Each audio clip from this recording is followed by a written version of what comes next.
Hello and welcome to Not So Awesome Review. Today we're looking at the Marvel Legends series Mysterio action figure by Hasbro. This is part of the Blizzard build of figure wave, and yeah, so I'm actually really excited to have this because this figure has been one of the hardest ones for me to find in the wild, just at all, ever. I mean, I okay, so the hardest one I've ever had to find was definitely the Phoenix 2 pack because I never actually saw it in person.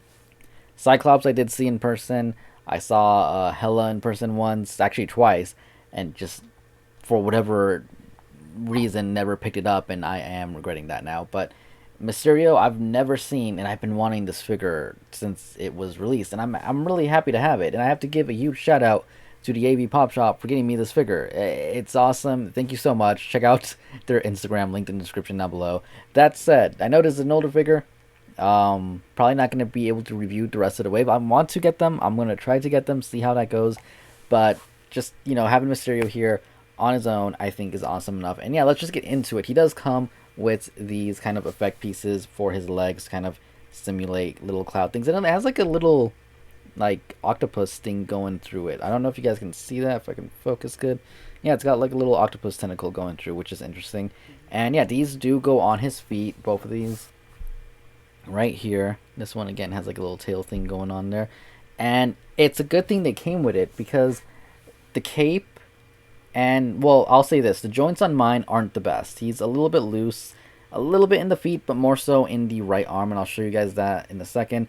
But his cape, I feel like, does make him a little bit back heavy, and these actually work perfectly to kind of sustain him and help hold him up. So if you guys want to see how that works, you just kind of slip it through the back of his foot like so, or if you want to put it through the back of the other one. I don't think it matters which one you do. I know on the box it does show one on a certain foot and the other one on the other foot, but I think it's kind of more or less universal. You can just pick the foot, but it does kind of help balance him out just a little bit, not too much. You saw he did just fall over again, but it's cool nonetheless. So yeah, the cape is probably my biggest gripe with the actual figure, not with the figure in general, where this version has a loose joint. Just design wise, it's really back heavy, and it does peg into the hole in the back there, but it's floating over his shoulders, which I understand this part where it's floating over. I just don't understand why it doesn't touch down a little bit more. And it's just a little bit back heavy. I really want Hasbro to start doing soft goods on their Marvel Legends. They've been doing it for a while with the Black series, so I don't know why they haven't kind of experimented with the Legends series yet, but we'll see. Maybe that's just a Marvel thing, they don't want it. But yeah, so cape does kind of get in the way. His head on the inside, this is the white version, not the green version. You can pull this off so you guys can get a better look. And I'm actually going to keep this off for the rest of the review for the, articulation portion anyway. But if you guys want to see the head, it does have the little octopus thing going through the mouth. It looks good. I like it. It's clear. It's awesome. And the actual cape itself has like a really nice pattern going through it. If you guys can make that out, it has like a little, I don't know how to explain that, like a little rainbow thing going throughout the whole thing.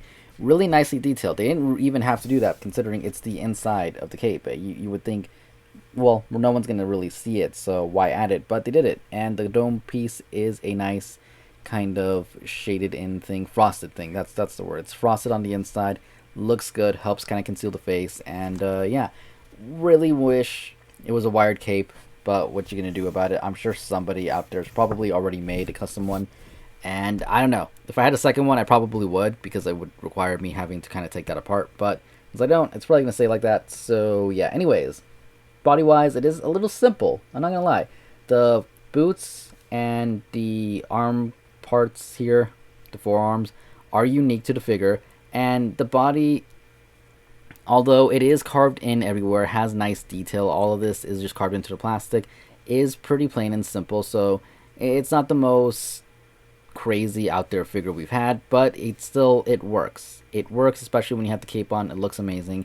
Articulation wise, his head can look all the way up, which is awesome. It can look all the way down, which is good. You can go left, you can go right, and he does have a slight pivot, albeit not too much. My main issue with the head, which by the way this does move around if you're wondering, is that every once in a while it does move when it has the little dome piece on. So I'll kind of like be messing with him, and then all of a sudden his head will start moving to the left, and I'm like, okay, now I gotta take the thing off to reorient it back center. So that is a little bit annoying. Wanted to point that out. Arm wise, arm can go up about that high, can go around all the way. Rotate at the upper bicep. He does have double jointed elbows, which do pretty good considering he does have this giant piece of plastic kind of not blocking it, but it does, hinder it from going as far in as it normally could. It does have rotation at the wrist as well as a hinge. He comes with only one pair of hands, which is fine. They're open. There's no fisted hands. I feel like every figure should come with fisted hands, regardless of if they're a fighter or not. I just think that should be standard, but that's my opinion. He does have waist rotation. He can lean back, actually a decent amount. Can lean forward a very good amount. He does have that far of a kick. Not really any back. Upper thigh rotation. Double jointed knees that do unbelievably well. He has a boot swivel, which on mine, both of them are pretty loose. This one more than the other one, but yeah, you can see that it just glides around really easily. And his foot can go forward and back all the way. And he does have an ankle pivot, which again feels a little loose. So I don't know what happened with this guy, but yeah, I mean his left arm, unfortunately, you guys can kind of see, it is loose. So that sucks. I'm gonna have to figure out how to tighten that, but it's still, again, just because of how hard it is to get this figure, I'm okay with it, more or less. I mean, it is disappointing a little bit, but again, I can't complain too much just because I'm glad I have him. Anyways, let's move on to some size comparisons and wrap this video up.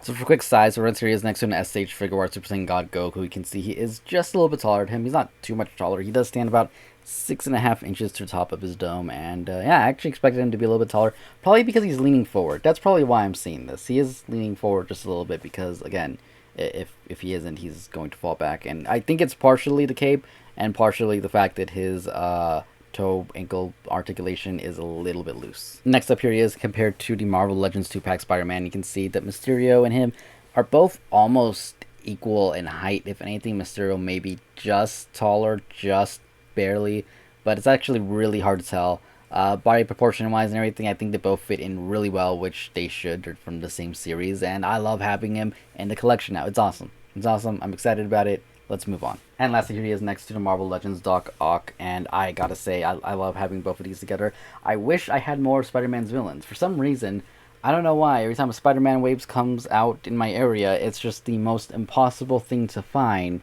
and I end up missing out on a lot of the villains, especially. I do have Hobgoblin tucked away somewhere, and Carnage, and Venom, as you guys just saw, but as for like people like Kraven and the Sandman Build-A-Figure, I haven't, unfortunately, been able to get them, and I hope I can at some point, because I would love to complete the whole Spider-Man Rogues gallery. But having these two, I'm really happy about, especially Mysterio here, who, again, just has been eluding me for so long. It is great to get him, and yeah, not much else to say here. So overall, even though mine has weak joints, which is definitely disappointing, I gotta say it's not a bad figure at all, and I actually really do like it. I mean, like I said, I've been kind of looking after this guy on Amazon so often, see if he ever dropped down into retail, and I'm just happy to have him.